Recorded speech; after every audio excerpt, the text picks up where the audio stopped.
The medical ship moved through deep space like a white bird against the darkness. Its name was Healing Horizon, and it carried the best doctors from across the galaxy. Inside, Nurse Hana Kim walked through the bright corridors checking her equipment. She was one of only 5 humans on the ship. The rest of the crew came from dozens of different alien species. Hana was 28 years old and had worked in emergency medicine on Earth for 6 years before joining the Galactic Medical Coalition. She was good at her job, but many of the alien doctors did not take her seriously. Humans were new to space travel. The other species had been exploring the stars for thousands of years. That morning, Hana was restocking supplies in the emergency bay when her friend Yuna Lee walked in.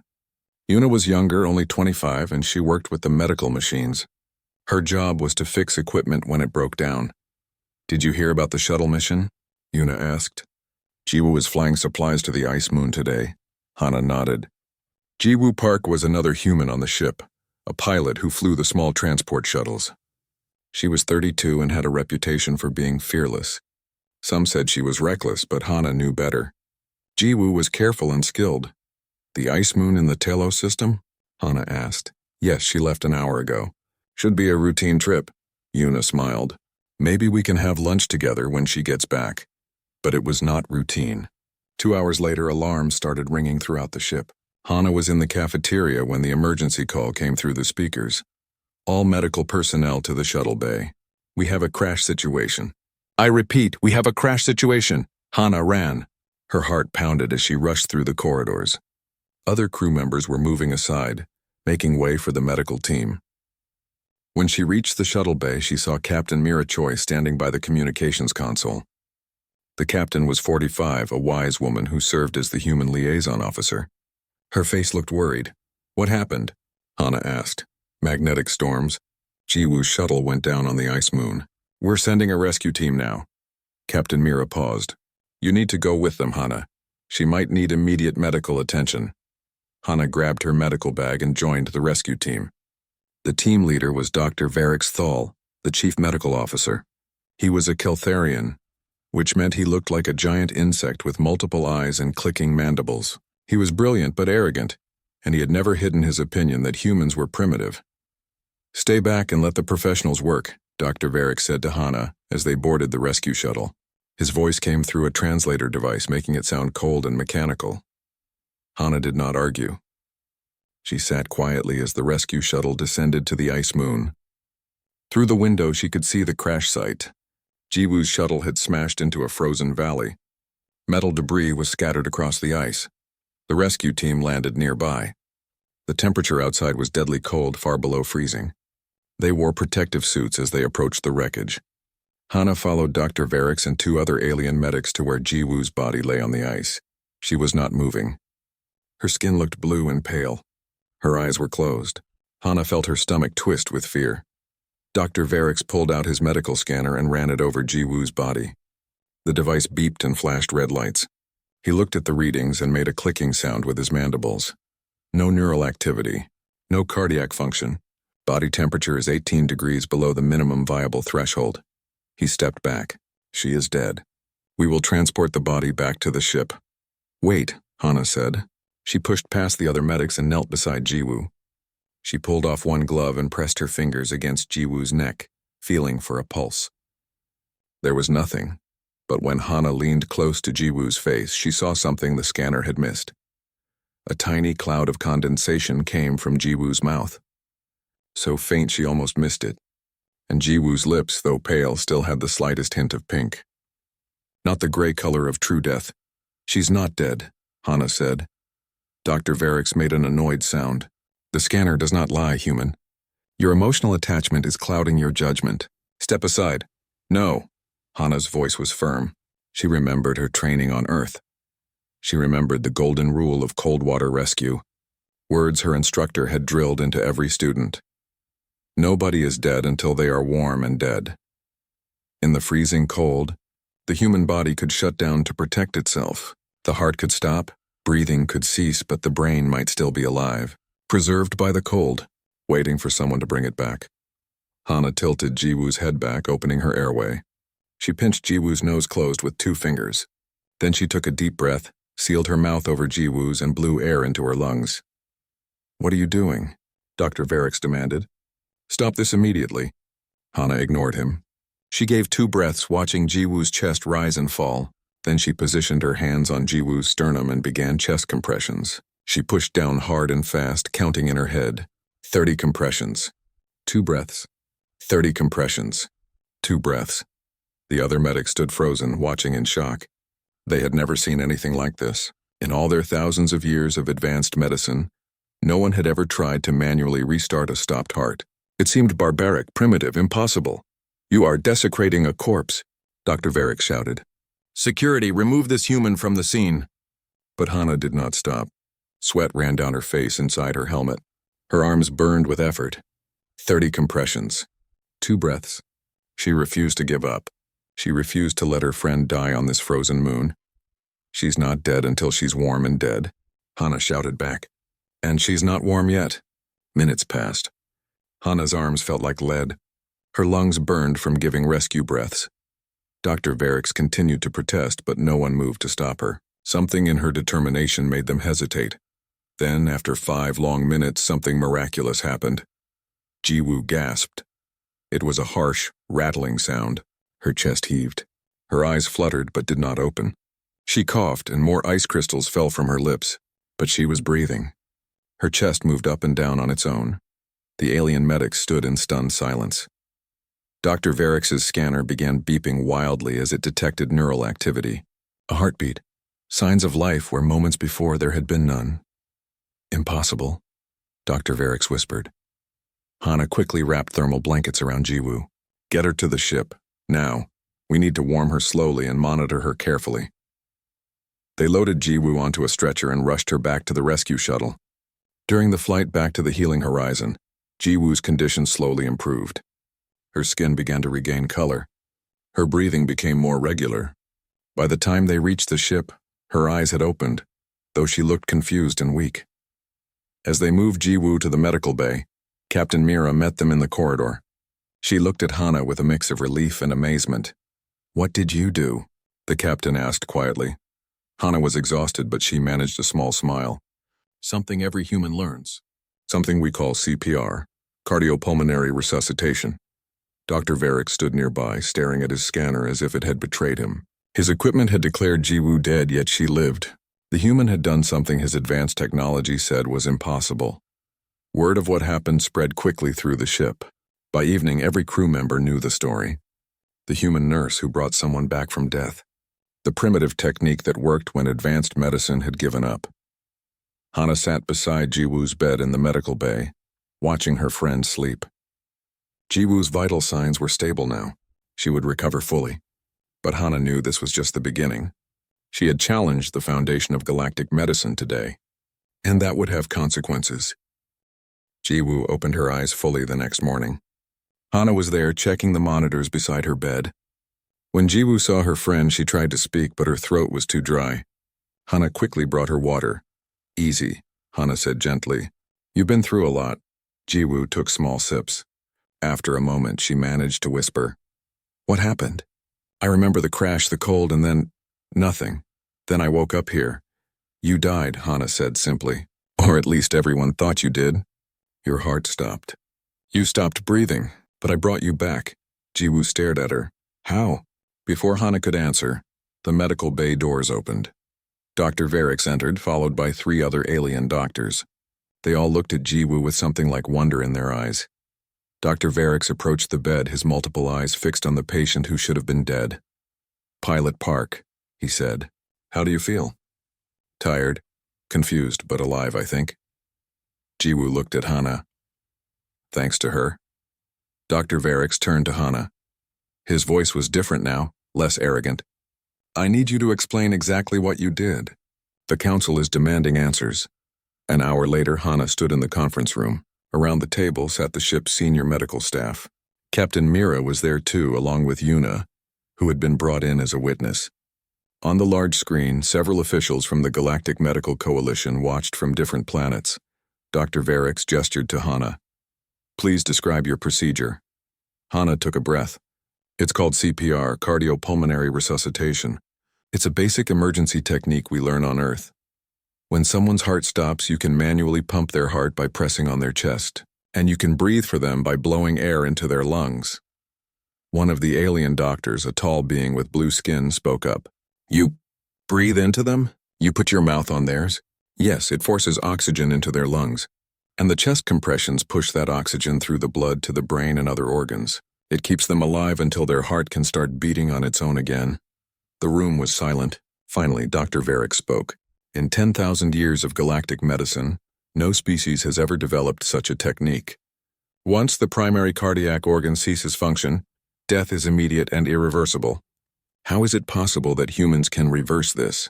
Hannah thought carefully about how to explain. It has to do with how human bodies work. We're mammals. Our brains can survive for several minutes without oxygen before permanent damage occurs, especially in cold conditions. The cold slows everything down, preserves the brain tissue, so if you can get oxygen flowing again quickly enough, the person can survive. But our sensors showed no life signs. Dr. Varick protested. Because there weren't any. Hannah agreed. Jiwoo was clinically dead. But clinical death isn't the same as biological death. Biological death is when the brain cells die.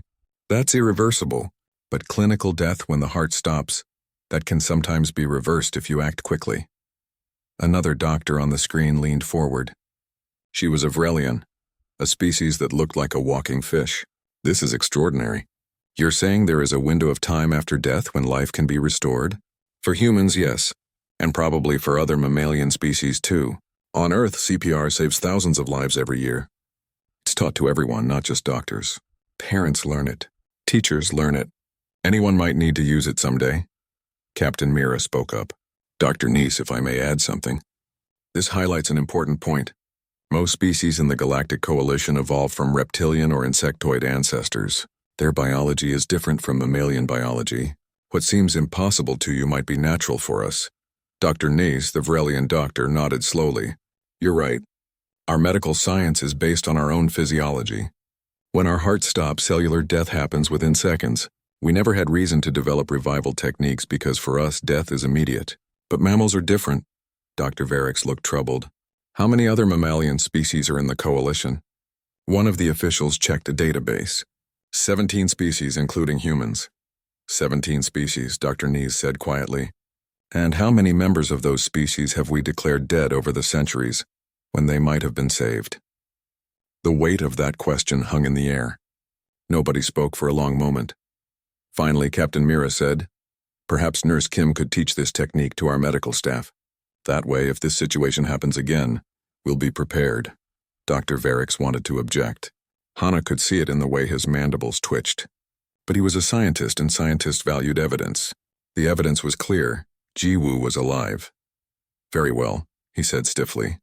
Nurse Kim, you will conduct a training session for all medical personnel. We will evaluate the technique properly. The next day, Hannah set up training dummies in the medical bay. Yuna helped her prepare the equipment. Medical staff from all shifts came to watch. Some were curious. Others were skeptical. Dr. Varick stood at the back, his arms crossed.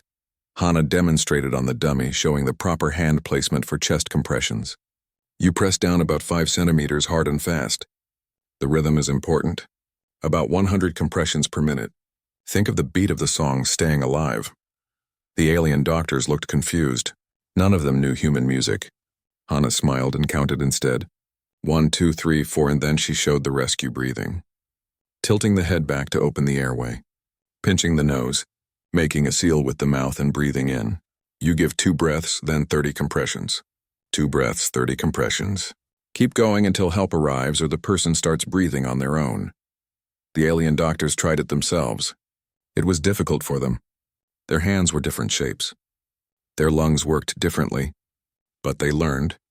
They practiced on the dummies, adjusting the technique to fit their own physiology.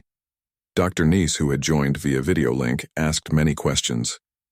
What if the ribs break during compressions? It can happen, Hannah admitted, especially with older patients. But broken ribs heal, death doesn't. If someone's heart has stopped, they're dying. A broken rib is a small price to pay for life. This concept seemed to shock the alien doctors. Their medicine was so advanced, so precise. The idea of accepting injury to save life was foreign to them. After the training session, Dr. Varix approached Hana. He looked uncomfortable, as if the words he was about to say were difficult for him. "Your technique is effective," he said. "I have submitted it to the Galactic Medical Database. Other facilities should know about this." Hana felt a surge of satisfaction. "Thank you, Doctor." However, Dr. Varix continued, "You should know that many will question this. The Keltharian Medical Institute will want proof. They will say this was luck, not skill." "I understand," Hana said, "but I have proof. Jiwoo is alive." That evening, Jiwoo was cleared to leave the medical bay. She was still weak but recovering well. Hana and Yuna helped her walk to her quarters. On the way, they passed other crew members who stared at Jiwoo as if seeing a ghost. "They all know," Jiwoo said quietly. "They know I died." "You didn't die," Hana corrected. "Your heart stopped, but you came back. That's different." Jiwoo stopped walking and turned to Hana. "Thank you. You saved my life. You didn't give up when everyone else did." Hana hugged her friend. "That's what humans do. We don't give up. We fight for every second of life." Later that night, Hana sat in her quarters looking at the stars through her window. A message appeared on her computer screen.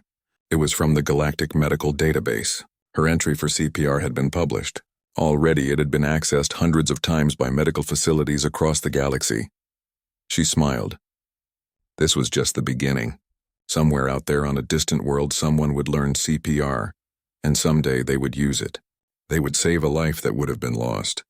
Because of what happened on that ice moon. Because one human refused to accept death as the final answer. 3 weeks after Jiwoo's rescue, Hana received a message that changed everything. It came from the Keltharian Medical Institute, the most powerful medical organization in the galaxy. They wanted to review her CPR technique before the Galactic Medical Council. If they did not approve it, the technique would be classified as experimental and unreliable. Captain Mira called Hana to her office. The captain looked worried. "This is political, Hana. The Keltharians have dominated galactic medicine for thousands of years. They don't like being challenged by a newcomer species." "But I saved Jiwoo's life," Hana protested. "The evidence is clear. They'll say it was luck. They'll say Jiwoo was never really dead. They'll say your technique is dangerous and unproven." Captain Mira sighed. "We need to prepare carefully for this hearing. Our entire reputation is at stake." Hana spent the next few days gathering evidence. She downloaded medical records from Earth, thousands of cases where CPR had saved lives. She collected scientific papers explaining the physiology behind the technique. She prepared charts and diagrams. Yuna helped her organize everything. "Look at this," Yuna said one evening, pointing at her computer screen. "There are 17 mammalian species in the coalition. I checked their medical records. Hundreds of them have died from cardiac arrest over the past decade. If CPR had been available, many of them might have survived. The number was staggering. Hundreds of preventable deaths, all because the medical establishment had never considered that death might be reversible." Jiwoo insisted on testifying at the hearing. "I owe you my life," she told Hana. "I'm not going to let them dismiss what you did as luck." Even some of the alien doctors from the Healing Horizon volunteered to testify. Dr. Nees, the Vrelian physician, sent a message saying she would speak in support of CPR. "I have studied mammalian physiology," she wrote. "The technique is sound. It should be available to all medical facilities, but not everyone was supportive." Dr. Varix grew distant as the hearing approached. He received pressure from his superiors at the Keltharian Medical Institute. They wanted him to oppose the technique, to protect their reputation. One evening, Hana found him alone in the medical bay, staring at equipment. He looked troubled. "Are you all right, doctor?" she asked. He turned to face her. "My colleagues believe I made a mistake. They say I should have stopped you from touching the body. They say I compromised the integrity of galactic medicine by allowing a human to practice primitive techniques." "But Jiwoo is alive," Hana said softly. "Yes, she is alive." Dr. Varix made a clicking sound with his mandibles. "That is what troubles them most. Our equipment said she was dead. Our protocol said she could not be saved, and yet you saved her with nothing but your hands and breath. It makes us look inadequate." Hana understood then. This was not about medicine. It was about pride, about maintaining power and status. The day before the hearing, Hana received a threatening message. The sender was anonymous, but the meaning was clear. Withdraw your claim or face consequences. Powerful people wanted humans to remain minor players in galactic society. Captain Mira read the message and looked grim. You don't have to do this, Hana. You could withdraw. We could say the technique needs more study. How many people will die while we study it? Hana asked. How many lives could we save right now if doctors across the galaxy knew CPR? The captain smiled sadly. You're very brave. Or very stubborn. I'm not sure which. Both, probably, Hana admitted. That night, Hana could not sleep. She kept thinking about all those mammalian species, all those people who had died when they might have been saved. She thought about her training on Earth, about the first time she had performed CPR for real. She had been terrified then too, but she had acted anyway because that is what doctors do. They act when others cannot. The morning of the hearing arrived. They traveled to Median Station, a neutral space station where the Galactic Medical Council met. The station was enormous, home to thousands of beings from hundreds of worlds. The council chamber was a vast circular room with seats rising in tiers around a central platform. Hana walked onto that platform with Captain Mira, Ji-Woo, and Yuna beside her. They faced 12 council members, senior physicians from the galaxy's most influential medical institutions. 6 of them were Keltharian. The others represented different species. On the opposite side of the chamber stood Dr. Varix and a team of Keltharian medical experts. They had brought charts and data of their own, their equipment, their evidence that Ji-Woo had been dead. The head of the council, an ancient Keltharian named Chairman Voss, spoke first. His voice was deep and cold. We are here to evaluate a technique submitted by Nurse Hana Kim of Earth. The technique is called cardiopulmonary resuscitation. Dr. Varix Thal, please present your findings. Dr. Varix stepped forward. He looked uncomfortable, but he spoke clearly. On the date in question, pilot Ji-Woo Park suffered cardiac arrest due to severe hypothermia. Our medical scanners detected no neural activity, no cardiac function, and body temperature far below viable levels. By all galactic medical standards, she was deceased. He displayed the scanner readings on a large screen. The data was undeniable. 0 heartbeat, 0 brain activity, body temperature at -18 degrees. However, Dr. Varix continued, Nurse Kim performed an intervention. She manually compressed the patient's chest and breathed into her lungs. After 5 minutes, the patient began breathing independently. She survived. One of the Keltharian council members spoke up. Dr. Varix, what is your assessment? Was this a legitimate revival, or was your initial diagnosis incorrect? Dr. Varix hesitated. Hana could see the conflict in his posture. Finally, he said, My diagnosis was correct by galactic medical standards. Pilot Park showed no signs of life. But those standards were developed for non-mammalian species. For mammals, apparently the definition of death is different. Murmurs spread through the chamber. This was a significant admission. Chairman Voss turned to Hana. Nurse Kim, please explain your technique. Hana stepped forward. Her heart was pounding, but her voice was steady. In human medicine, we recognize 2 types of death. Clinical death is when the heart stops beating and breathing ceases. Biological death is when brain cells begin to die. Between these 2 states is a window of time. Usually 4 to 6 minutes, sometimes longer in cold conditions. She displayed her own charts. During this window, the brain is still alive. If you can restore blood flow and oxygen, the person can survive. CPR does this manually. Chest compressions pump the heart. Rescue breathing provides oxygen. Together, they keep the brain alive until normal function can be restored. She showed videos from Earth, people performing CPR, success stories, survival statistics. On Earth, this technique saves thousands of lives every year. It is taught to children, to parents, to anyone who might need it. It is simple, requires no equipment, and it works. One of the council members, a non-Keltharian, asked, Why did mammalian species develop this ability to survive cardiac arrest? Captain Mira answered, It's an evolutionary adaptation. Mammals dive underwater, experience extreme cold, give birth in difficult conditions. Our bodies evolved to tolerate brief periods without oxygen. Reptilian and insectoid species did not need this adaptation. Their environments were different. Dr. Neese appeared on a video screen. I have researched this extensively. Nurse Kim is correct. 17 mammalian species in our coalition share this biological trait. CPR could work for all of them. We have been letting them die unnecessarily because our medical paradigm was built around species that cannot be revived. Then Jiwoo stepped forward. She looked at the council members with quiet intensity. I died on that ice moon. I felt my life slipping away. But Hana refused to give up. She brought me back. I am here now because she knew something you did not. That is not an insult to your knowledge. It is simply a reminder that every species has wisdom to share. The chamber was silent. The weight of the moment pressed down on everyone. Centuries of medical tradition were being challenged by a simple human technique. Pride warred with evidence. Politics warred with science. Then something unexpected happened. A message came through to the council. It was from a hospital on Taria, a mammalian species homeworld. They reported that they had used CPR based on the database entry. A patient who had been declared dead was now alive. They provided full medical documentation, a second case, independent verification. The technique was not a fluke. It was real. Chairman Voss looked at the message for a long time. Finally, he said, "The council will deliberate. We will announce our decision tomorrow." Hana and her companions left the chamber. They had done everything they could. Now they could only wait and hope that evidence would triumph over politics.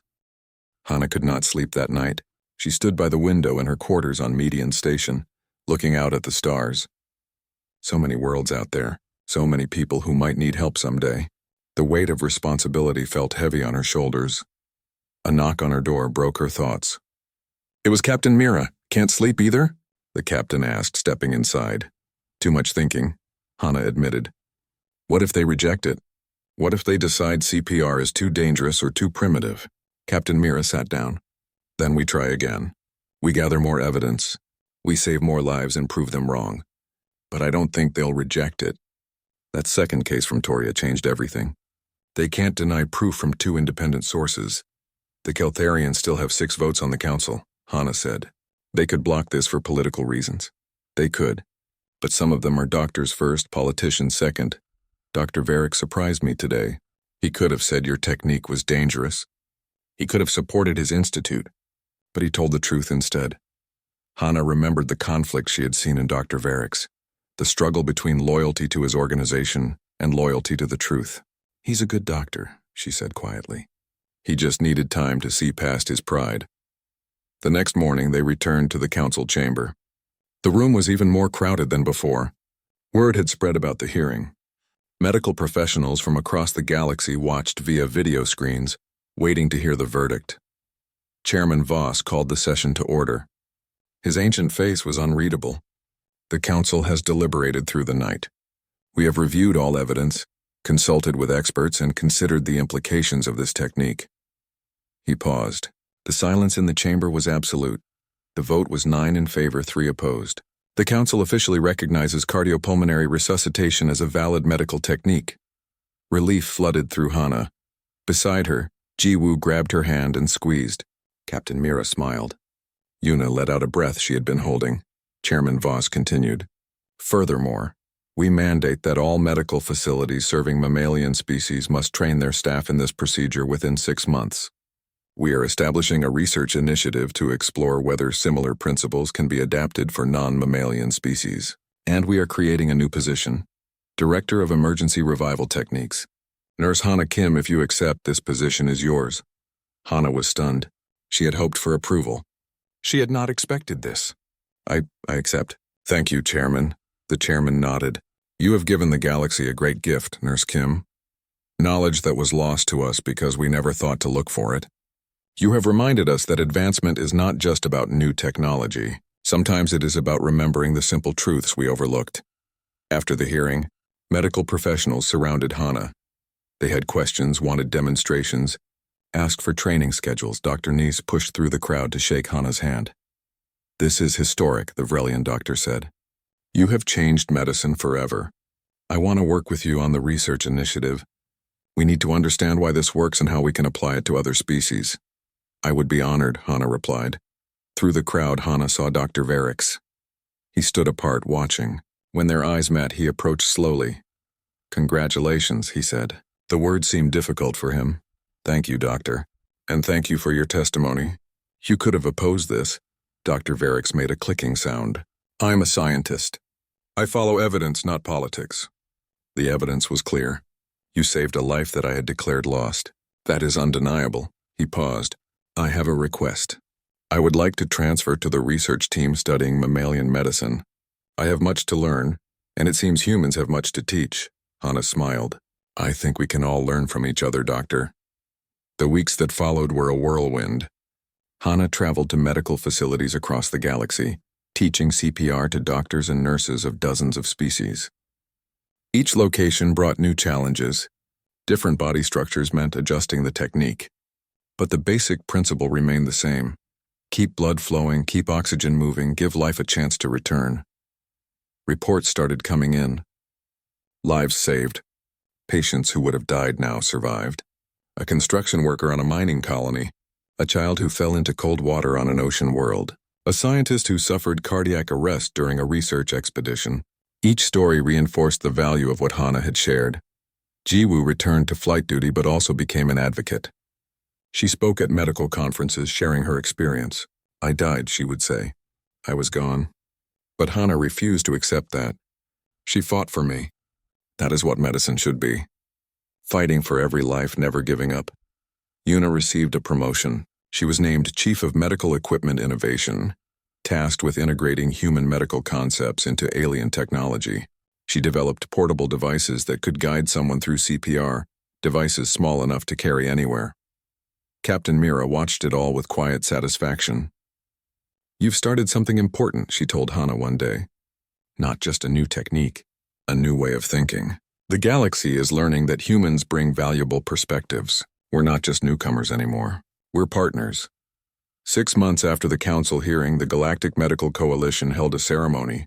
They were establishing a new award, the Jiwoo Park Emergency Medicine Prize. It would be given annually to medical professionals who developed innovative life-saving techniques. Hana was the first recipient. The ceremony took place on Median Station. Medical professionals from hundreds of worlds attended.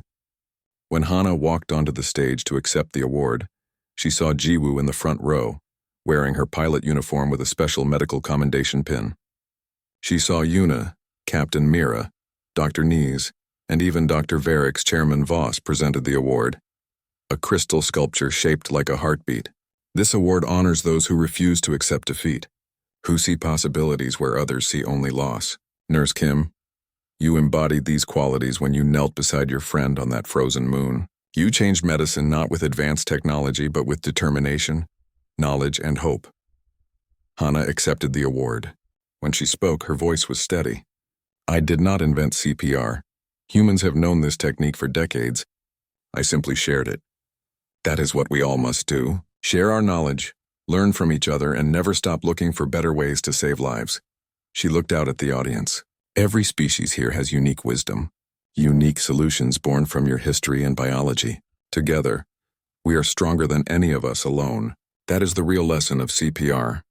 It is not about humans being special. It is about all of us working together, combining our strengths and refusing to give up on life. The applause was thunderous. As Hana left the stage, she saw tears in Jiwoo's eyes.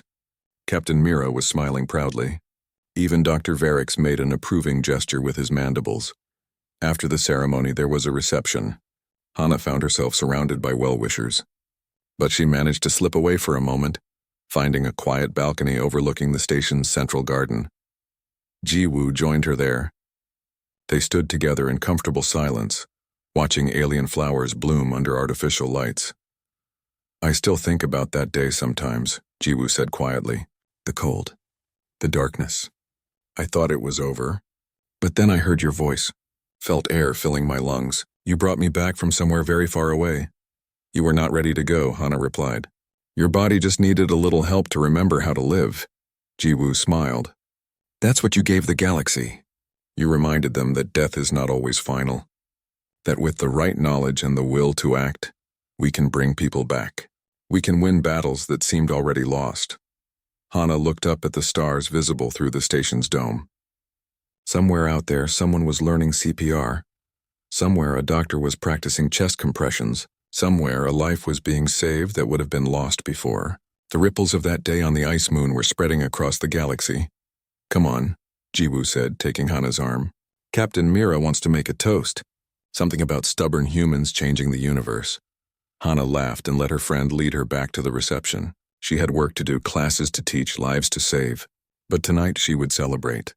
She would enjoy this moment with the people who had supported her, who had believed in her when others doubted. Tomorrow, the work would continue.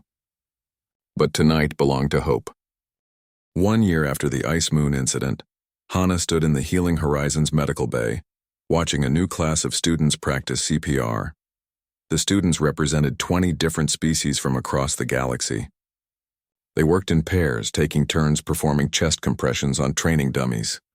A young Tarian student struggled with the hand position. Hana knelt beside her, adjusting her grip. Like this. Feel the rhythm. Hard and fast, but controlled. You are keeping someone alive with these compressions. Every push matters. The student nodded, her furry face serious with concentration. She tried again, and this time the rhythm was correct. Dr. Varix entered the medical bay carrying a datapad. Over the past year, he had become Hana's closest colleague. His pride had given way to genuine curiosity about human medicine. He had even visited Earth, spending 3 months studying at a hospital in Seoul. The latest statistics are impressive, he said, showing her the pad. In the past year, CPR has been used successfully in over 4,000 cases across the galaxy. Lives that would have been lost are now saved. Hana looked at the numbers. 4,000 lives. 4,000 families who did not lose someone they loved. 4,000 second chances. The weight of it made her pause. And the research initiative? She asked.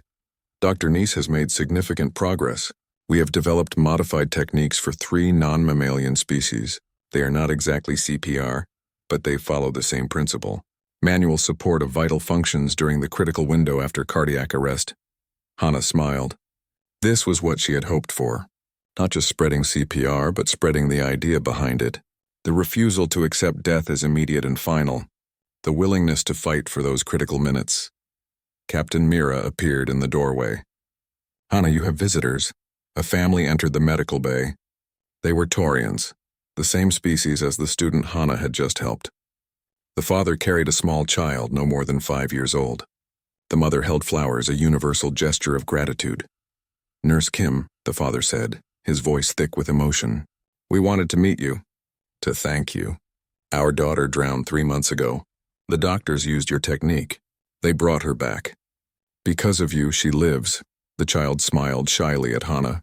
She was healthy, alive, with bright eyes and a future ahead of her. Hana knelt to the child's level. What is your name? Mira, the child said softly. My parents named me after the captain. She helped save me too. Hana looked up at Captain Mira, who had tears in her eyes. This is why they did this work. Not for awards or recognition, but for moments like this. For children who would grow up. For families who would stay whole. After the family left, Hana returned to teaching her class. But she noticed the students worked with renewed focus. They had seen the real result of their learning. Not abstract knowledge, but life itself. That evening, Jiwoo joined Hana and Yuna for dinner in the ship's cafeteria. Jiwoo was back to flying regularly, though she now also trained pilots in emergency medicine. Every pilot on the Healing Horizon knew CPR now. Jiwoo made sure of it. Did you hear about the colony ship? Jiwoo asked. They had an emergency during flight. One of the passengers went into cardiac arrest. The crew performed CPR until they could reach a medical facility. The passenger survived. Yuna nodded. And that mining accident last month. 4 workers were trapped in a collapsed tunnel. One stopped breathing. His coworker used CPR for 20 minutes until rescue arrived. All 4 survived. These stories came almost daily now. CPR had spread beyond medical facilities. It was being taught in schools, workplaces, and homes. The galaxy was learning that anyone could be a lifesaver. You did not need advanced equipment or years of training. You just needed to know what to do and have the courage to act. A message came through on Hana's communicator. It was from Dr. Nice. Hana, we have achieved something remarkable. Please come to the research lab. Hana, Jiwoo, and Yuna went together to the research lab on the other side of the ship. Dr. Nice met them with barely contained excitement. Dr. Varix was there too, along with several other researchers. We have completed our analysis of all 17 mammalian species in the coalition, Dr. Nice said. CPR works for all of them. With minor adjustments for anatomy, The technique is universal for mammals, but more than that, we have developed similar techniques for 6 other species groups. She displayed a chart showing different species and their new emergency protocols. Each one was different, adapted to specific biology, but all shared the same core principle: act quickly, support vital functions, give life a chance to return. This is incredible, Hannah said, studying the chart. You have done what I could not. Extended the concept beyond just mammals. Dr. Varix clicked his mandibles. You gave us the foundation. You showed us that death has different stages, different windows. You proved that immediate intervention can make the difference. We simply built upon your wisdom. Captain Mira, who had followed them to the lab, spoke up. This is humanity's real contribution to the galaxy. Not weapons or ships or technology, but the idea that we should never give up, that every moment matters, that life is worth fighting for until the very end. Months passed. The Healing Horizon continued its mission, responding to medical emergencies across multiple star systems. But now it carried something more than advanced equipment. It carried knowledge that had changed the galaxy. Hannah was promoted to Chief Medical Innovation Officer, a newly created position. Her job was to continue finding ways to improve emergency medicine across species boundaries. She worked with Dr. Nees, Dr. Varix, and teams from dozens of worlds, but she still taught. Every month, she conducted training sessions. She believed that knowledge was only valuable if it was shared, and she wanted to make sure that everyone, from the newest medical student to the most experienced doctor, understood not just how to perform CPR, but why it mattered. One day, nearly 2 years after the Ice Moon incident, Hannah received a message from Earth. It was from her old hospital, where she had worked before joining the Galactic Medical Coalition.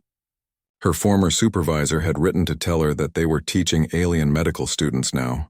The galaxy wanted to learn human medicine, not just CPR, but all the techniques humans had developed.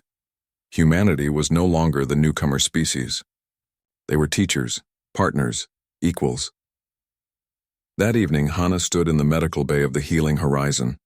The room was quiet now, all the students gone for the day.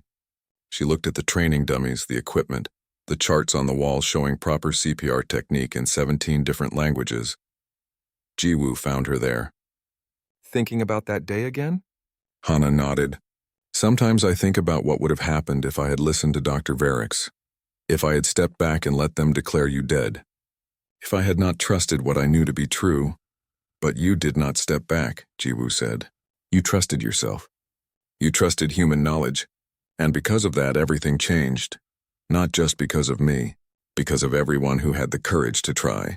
Every doctor who learned CPR, every person who used it to save someone. We did this together. Captain Mira joined them, as she often did during these quiet evening moments. The 3 humans stood together, looking out the viewport at the stars. You know what I think about most? Captain Mira said. All those people we will never meet. All those lives saved by someone who learned CPR. A child who grows up. A parent who comes home. A friend who gets another chance. We will never know all their stories, but they exist because of what started here. Hannah thought about that. Somewhere in the galaxy right now, someone was using CPR. Someone was bringing a person back from the edge of death. Someone was refusing to give up. The ripples kept spreading, touching lives they would never know. Yuna entered the medical bay carrying a package. This just arrived for you, Hannah, from the Galactic Medical Coalition. Hannah opened it. Inside was a plaque. It read, "In recognition of saving 10,000 lives through the introduction of CPR to galactic medicine." 10,000. The number seemed impossible, yet the data was clear. 10,000 people who are alive because you blew air into my lungs on an ice moon, Jiwoo said softly. Hannah set the plaque aside.